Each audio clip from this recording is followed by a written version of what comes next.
Hey all, Alex here at your home of the Music Deep Dive, and today it is time for a record collection update. And today I'm going to be talking about the records that I have acquired over the course of March and April of this year. There is a caveat to this. This is going to be a two-part video. The first part is going to be more assorted items that I have acquired at record stores or used places, places like Barnes & Noble, or I purchased online. The second part will be what I acquired during Record Store Day, which is the day that I am recording this. That video in and of itself is going to be a little bit on the longer side, and I know these record updates can get pretty lengthy, so wanted to split them up, make it into two separate videos, so both of those will be dropping. If you've already checked out one of them, I'm glad you're here. Once you've checked out this one, check out the other if you haven't already. With that said, let's get right on into it. There's quite a few that I have, like I said, invested in over the course of these last 2 months or so since the last time I did one of these. And they've come from a variety of different places. So, with that said, let's get on into it. Now, I don't normally talk about my CDs on this channel. I think there will be a time when I do a proper run through of my CD collection. I'm kind of in the mindset of wanting to archive it and digitally back it up in the near future. So maybe that will be an excuse for me to do it at that point. But I do want to talk about this. This is kind of the elephant in the room, as it were. This, of course, is Taylor Swift's The Tortured Poets Department. Just came out yesterday as I'm filming this. My full thoughts on this album will probably be shared in a different video. I'm probably going to be doing a collaboration with somebody on this, so more to come. But I am a self-described major Taylor Swift fan, a Swiftie as it were, and I don't think the Tortured Poets Department holds up quite to her strongest works in the world. But to me, I think this is very solid mid-tier T Swift. I think it is. It builds off of what she has been doing on records like Midnights. I hear a little bit of folklore in there too. And also what she's been doing with some of these vault tracks and the direction she's been exploring on tracks like Is It Over Now, the single from the recent 1989 Taylor's version that hit #1. And it's also darker, I think, in a lot of ways than her more recent releases.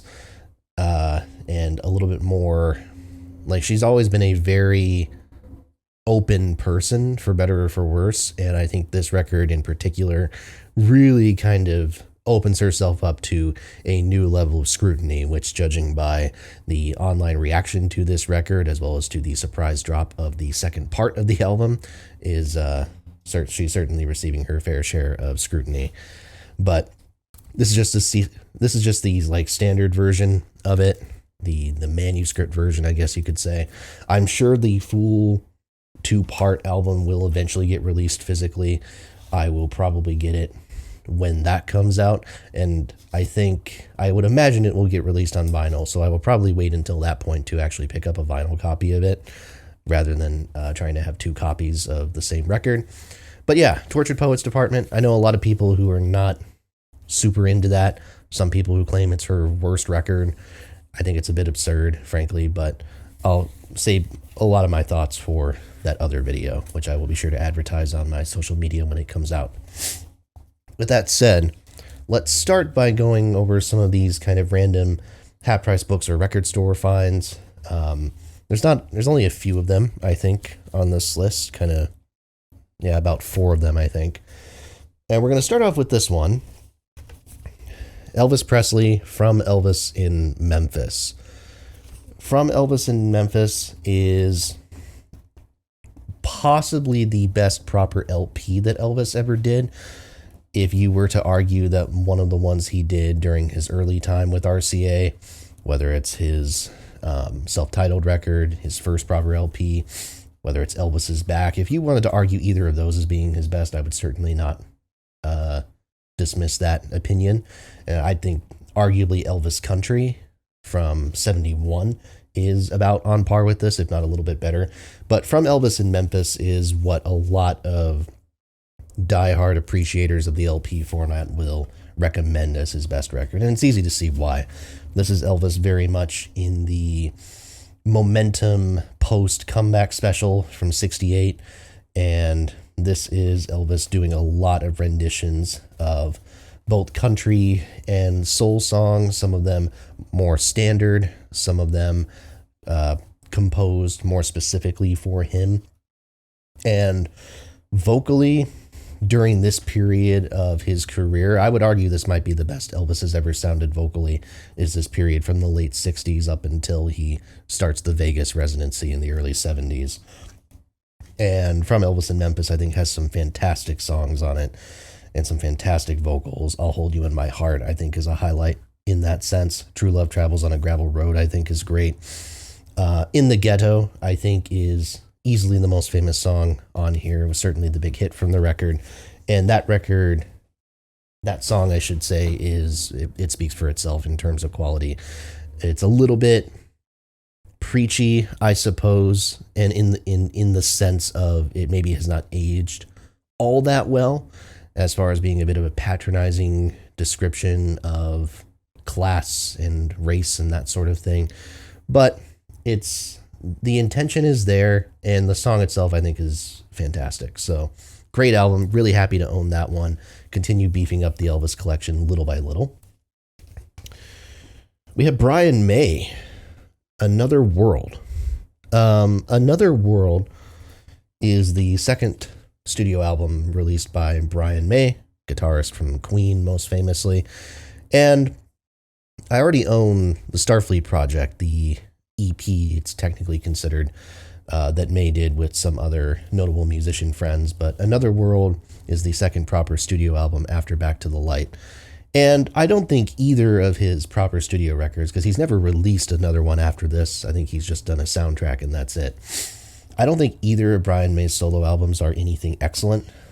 I don't think the songwriting, as it were, is all that good. And the moments when May tries to engage in covers, which are a little bit more apparent on this album than they are on Back to the Light, sometimes it works, sometimes it doesn't. When he really tries to stick into the blues rock pieces, like Slow Down, covering the Larry Williams song on here, it's just a bit odd. I don't think his voice naturally fits it at all. But give me Another World over Back to the Light, probably slightly, just because I think Back to the Light, he has described himself as his guitar god album, as it were. And he's really trying to sell the rock star persona in a way that, again, I just don't think Brian May can naturally pull off, apart from the hair. But Another World, I think, is a little bit smoother as far as its flow goes. And it's been a few years since I've heard it, so I can't really comment on highlights. I seem to remember On My Way Up, Slow Down, not Slow Down. The title track, I think, was another good one. But I'm happy to own it on vinyl, just because I like kind of picking up random Queen member side projects when I can. So certainly Back to the Light will be on the list at some point. As are Freddie Mercury's solo albums. I really would like to get those at some point as well. But yeah, first time it's been released on vinyl too, I'm pretty sure. If it was released on vinyl in the late 90s when it came out, I think it would go for ridiculous money now. Okay. Now, I have a bit of a story with this record. This is Boarding House Reach by Jack White. Now, Boarding House Reach, to give context, this was the first Jack White project that I ever interacted with. I knew he was the guy from the White Stripes, but I didn't know the White Stripes material apart from Seven Nation Army at the time. I didn't know either of his other solo albums, but I knew this record because at the time when I was really into communities like SputnikMusic.com and that sort of thing, I remember this record getting roasted by a lot of people. And then on the flip side, a lot of people describing how much they enjoyed it, saying that it's really clever, really brilliant, etc., etc. I remember Anthony Fantano really loving this thing, and I wanted to listen to it because I was confused by how polarizing of a record Boarding House Reach is. And the first time I heard it, I did not like it. I did not like it at all. I remember this was around the same time that Oil of Every Pearl's Insides, or whatever it is, by Sophie came out. I think that's the title. I'm going off of memory. But the debut record by Sophie came out around this time and also had very polarizing reactions from a lot of the same people. And I remember not liking either one at the time. I remember just kind of thinking it was really weird, trash, or whatever else, whatever embarrassing takes that my 19-year-old self concocted in early to mid 2018. Now, when I revisited Boarding House Reach about a year or two ago, I was really impressed. And I was impressed enough, at least, that I was willing to buy this re-release here for, $14 or however much it was. Because I really value those moments when my opinion on a record can completely change like that. The same thing has happened with the Sophie record as well. I really think that one is fantastic. Jack White's approach to the blues, I'm still not a Jack White expert, even though I've at least heard the White Stripes stuff and a couple of his solo albums besides this now. But his interaction with the blues is so deep and so just incredibly creative. Like this is a guy who understands the genre and clearly respects the genre. You can tell in interviews and things that he does that he has a massive respect for everything involved with that culture. And because of that, he is not content to just let his sound kind of stagnate. He wants to push it into new areas. And some of the vocal ideas and the textures that he's doing on songs like Corporation on here, Ice Station Zebra, Get in the Mine Shaft. It's aggressive, it's abrasive, and those looking for just good old timey blues rock, good old Derek and the Dominoes bullshit, you're not going to get that here. This is very, there's no compromising on Boarding House Reach. You either accept what he's going for, you either kind of meet him at his level, or you're not going to get it. And once I think I figured out that was what I needed to do, and I tried to accept the music for what it was rather than moaning about how ear-piercing some of the textures are, I grew to really appreciate it. So another one of those records, I like to keep that as a reminder for myself, of how even records that I really hated, and I really hated that album when I first heard it, just how much even those can grow on you. I don't have a lot to say about this album, Cooking with the Miracles. I've got it for a ridiculous price. It was only $8 or something, but it's a 180 gram reissue. And there's, I've heard a few Miracles records, and I'd be lying if I said I had enough of a memory of them to distinguish between which were the strongest and which were the weakest. This one is their second record. And like I said, it's been several years since I've heard any Miracles records, so I can't really pick a favorite of them offhand, but this was about as good as very early Motown gets. I mean, the Miracles, of course, were one of the groups that spearheaded the rise of Motown in the first place. It's because of the Miracles that we get, some of your future acts like the Temptations and things like that. But yeah, just the general quality here is just so consistent. Of course, what is left to be said about Smokey Robinson as a vocalist?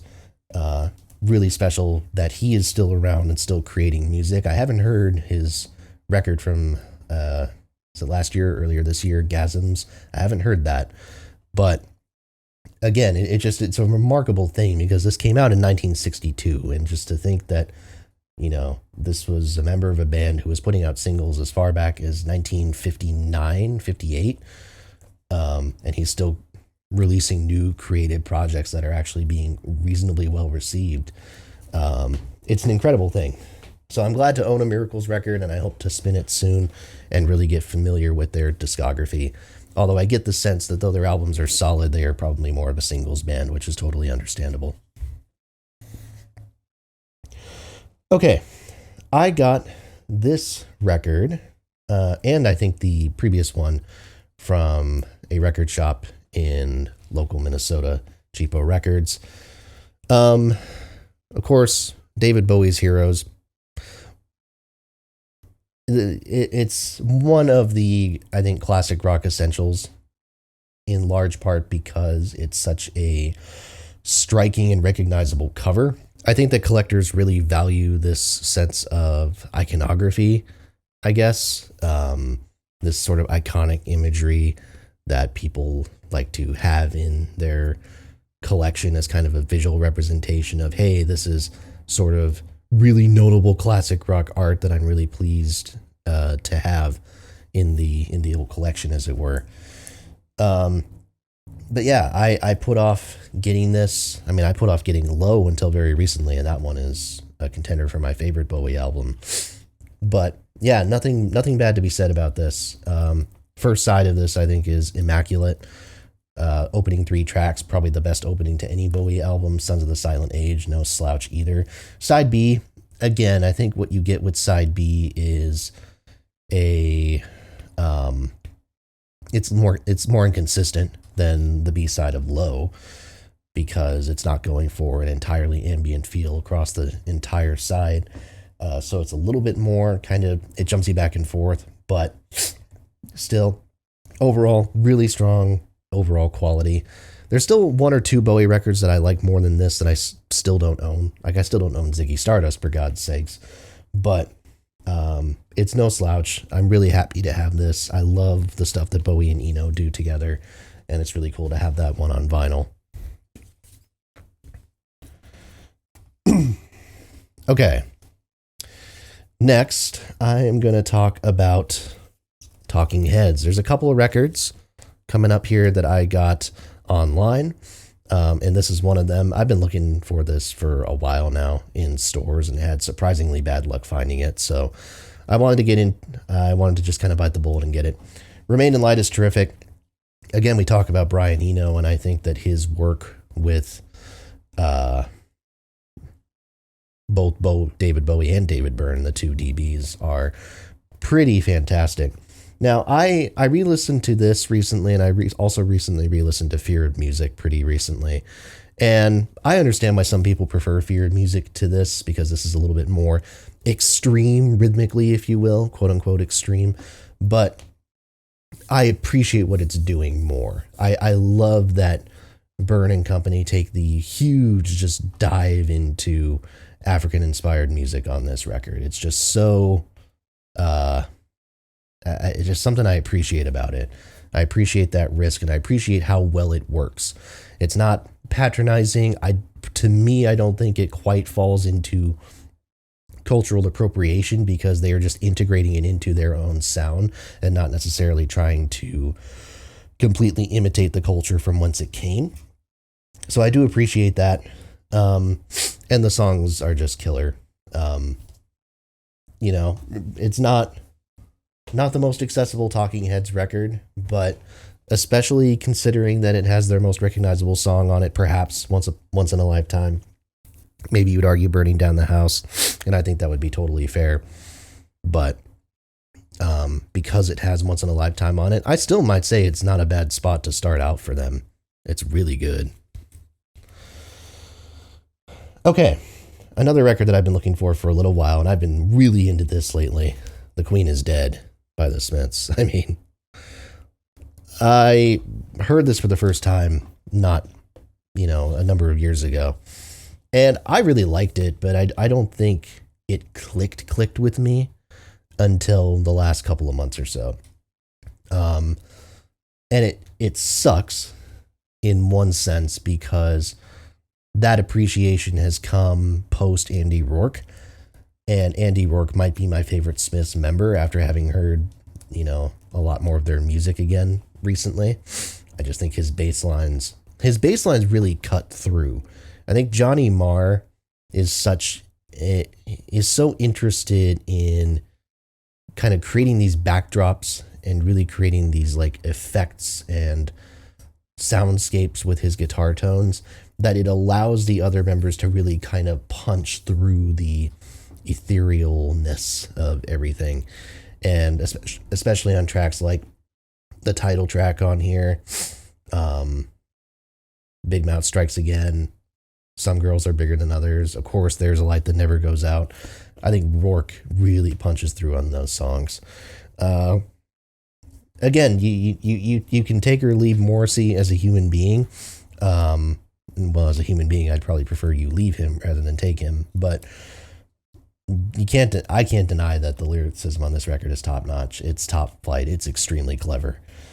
And yeah, it's engaging front to back. There's not anything close to a weak song on it. And I think that might be, I've always, I think, on a macro level, struggled with the 80s a bit, in combination because of like overexposure to it. The classic rock radio in my area like is so heavily reliant on the 80s that I've been overexposed to a lot of the biggest hits. But also, again, I mean, there's a stereotype of the 80s sound. There's a lot of artifice in there. And I think maybe that piece I have struggled with historically, just given some of the music that I've gravitated towards. Not to say that there isn't a lot of 80s music that I haven't loved, but, you know, if I were ranking decades of music, which is a silly task, but if I were to do that, I don't think the 80s would be super near the top. But I think these two records, and really starting to appreciate them more and more over the last however many weeks or months, might be the turning point for that, and might get me to fully get on board with the absurdity, the cheesiness of everything related to 80s music. Okay, we're going to continue, get through a few of the records that I got during a recent out-of-state trip. The first one is Taylor Swift related, so continuing on that theme, but it is not Tortured Poets Department, as I mentioned, because I haven't got that yet. This is Fearless, the original version, the platinum edition, as it were. I have been procrastinating on buying most of the Taylor's versions on vinyl because of how expensive they are. I honestly don't think it's extremely likely that I'm going to buy a Taylor's version in store. I will probably just try to buy them online, used or something of that sort. But this was $25, which is about as cheap as I've seen it in most places, so I figured I would jump on board. The one comment I have with this is that the track listing is fucked. I mean, it is all over the place. Not really anything close to accurate with how the sequencing of the actual album goes, which I suppose makes sense, right? It's your constraints. But yeah, I'm happy to get that. I'm happy to get one step closer to completing the collection. I think it's a great album. It's still probably second from the bottom for me, just because I think she just continues to improve as a songwriter and as a musician. But if improving as a songwriter means that, she's building off of Love Story on here, and Love Story I think is a fantastically written song, then you've got good stuff coming, is all I'm going to say. But yeah, Fearless, really happy to own that. All right. I have been overdue on building up my Bob Dylan vinyl collection, so I finally took the plunge on this one, Highway 61 Revisited. It's kind of funny because I don't think this ever really feels like my favorite Bob Dylan album. I feel like in my heart, I'm more partial to Blood on the Tracks or Blonde on Blonde or Bringing It All Back Home. In my heart, I want to say that I prefer those records. But every time I listen to Highway 61, I'm just like, okay, yeah, this is probably the best, just song for song. There's very little to say about it. It's a remarkably well done bit of songwriting. I think, Dylan's previous albums all have moments on it where, whether it's just a joke track or whether it's a cover or whether it's just something else that kind of takes you out of the Dylan as auteur mindset. And I think that is why those records fall behind this one, because there just isn't a song that to me takes me out of that headspace. I think it is so consistent. A record that maybe is best listened to stoned. I don't know. I haven't tried it, but I think whether you're in an altered state of mind or not, hashtag 420, you know, you will be left kind of scratching your head and wondering, well, what did he mean by this X, Y, or Z? And I feel like this is a gateway to everything else in the Bob Dylan universe, the Bob Dylan multiverse, as it were, trying to explore all the meanings of these free associative lyrics and that sort of thing. So, really cool. Another record that has been on my radar for a while, I finally committed to buying, Are You Experienced? By the Jimi Hendrix Experience. Yeah.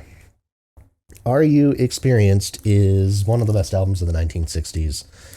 I recently re-listened to this one as well, and the re-listen firmly convinced me that that is the case.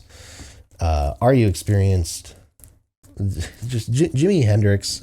It's so cliched to talk about how fantastic of a musician Jimi Hendrix was, but I can't help myself.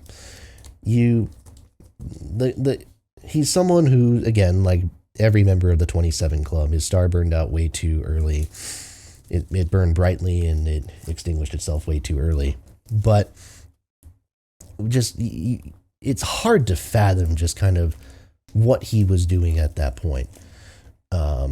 Just how he not only like transformed psychedelic rock as a genre. Some say he invented it. I wouldn't say that, but I think he completely transforms it and makes it a thing, something to attain to. He makes people take it seriously.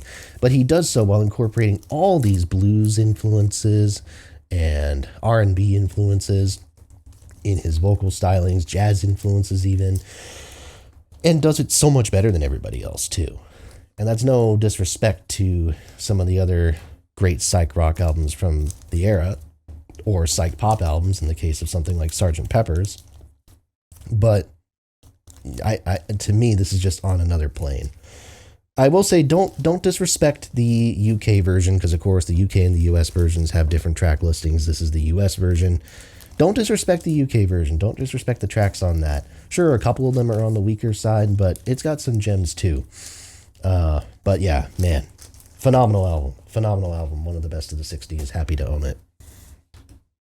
Speaking of the Beatles, we're going to finish with the Beatles, and we're going to start with two actual Beatles records.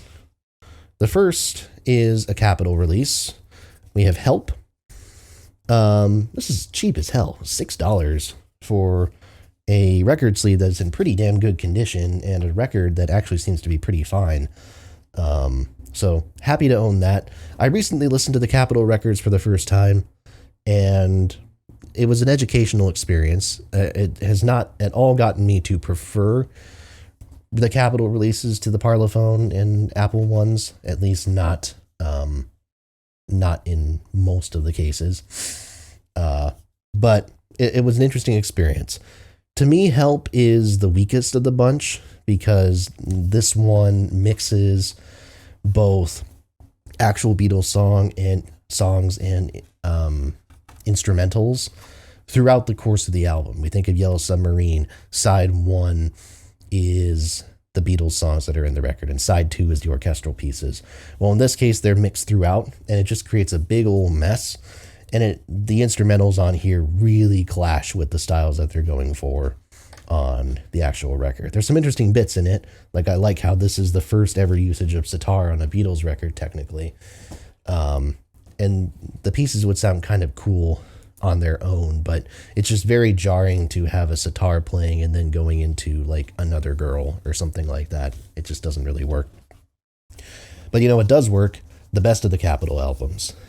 Meet the Beatles, the first one. Yeah, holy cow.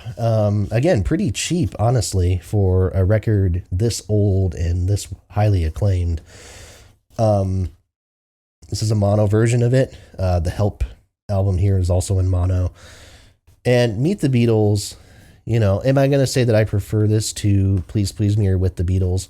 Hard to say, but holy cow, they know how to organize the sequencing. The first side is just barn burner after barn burner. Just so many kind of fast-paced tracks. And every single one of them among the best tracks they wrote in 63 overall. The second half of the album is all with the Beatles tracks. And yeah, it's such a historically significant record because this is the album that introduced the Beatles to Americans in LP format. And as a historical relic and as a piece of history, it's so cool to own it. And just the fact that, again, I think it works incredibly well for what it does. If Meet the Beatles wasn't as well structured as it is, no, I don't think it alters the course of history substantially. But I do think that record probably allowed a few more people to become Beatles fans, perhaps a lot more people. And certainly if we think about like what records were constant presences in people's homes in the 1960s, hard not to believe that that record wasn't at or near the top of the list. Fantastic. And we're going to end with one of the most exciting record purchases that I have made in a hot minute. This is an album that has been on my wish list for ages now. And I'm so incredibly excited to be able to own a solo record by one of the Beatles that is very hard to find and is out of print on vinyl. I've been hoping for a reissue for years. Doesn't really seem like that's going to happen. I guess we're just going to get 50th anniversary reissues of Band on the Run over and over or whatever. The Firemen, Electric Arguments. The Firemen, of course, the side project of Paul McCartney with the British producer Youth. It started out life as this anonymous electronic music collaboration. McCartney's name wasn't officially attached to the project. And he didn't confirm, I think, for quite a while that he was connected to it, even though most people figured it out pretty quickly. Their first two albums are both electronic. There's no vocals or hardly any vocals on it. But this album, which came out 10 years after their second one, is much more like a traditional McCartney solo album. There's a lot more kind of blues, folk and rock influences on here. McCartney sings on most of the tracks. It gets a bit more towards the ambient side, towards the back half of the album. But especially early on, this feels like a McCartney solo album. And not just a McCartney solo album, but a really, really good late career McCartney solos album.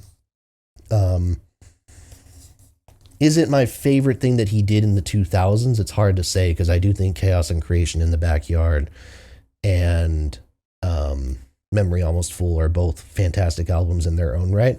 But I'd be willing to say that this is maybe the last truly great thing that he ever did.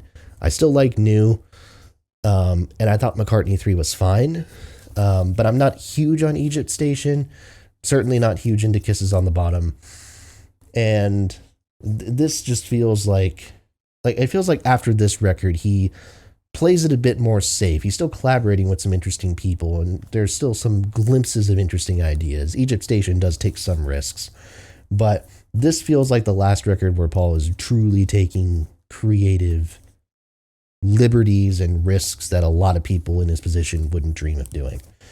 And there's so many highlights. I think the first 5 or 6 songs are excellent. Dance Till We're High is phenomenal. And the really long outro, Don't Stop Running, again, I think it works really well for what it is. It's the most money I've ever spent on a vinyl record. I'm not going to say how much it was, but I did buy it internationally, so there was some substantial shipping charges in there as well. But yeah, just again, this has been on my wish list. I'm not kidding you, for years, at least probably 5 or 6 years. And I wish I could say that I spent less money than I did in buying a reissue, but I don't think a reissue is going to happen. So I'm happy to have this. I'm happy to have it in the collection. And maybe one day I'll be able to afford the other two, which go for even more ridiculous amounts of money. But also I don't like the other two as much, so no rush there. In any case, thank you all so much for watching. If you haven't already, please tune into the other part of this where I talk about the record store day acquisitions that I made. If you like this, please make sure to like, comment, and subscribe. More content, record-related, music and book reviews, discography rankings, all of that stuff. We do all this here. More of that will be coming out forthwith. Please make sure to hit the bell for notifications. Tell a friend as well. Really helps grow the channel. Thanks so much. And I'll see you next time right here at your home of the Music Deep Dive.